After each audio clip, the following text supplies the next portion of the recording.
વલસાડ જિલ્લાના ઉમરગામ તાલુકામાં ફરી મેઘમહેર થઈ હતી। ગત રાતથી કડાકા ભડાકા સાથે મેઘમહેર યથાવત જોવા મળી રહી છે।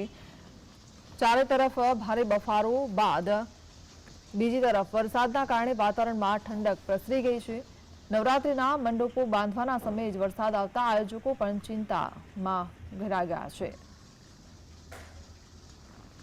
ઉમરગામ તાલુકામાં એક સરખું બદલાતું જે વાતાવરણ છે એની અસર સામાન્ય જનજીવન પર જોવા મળી છે।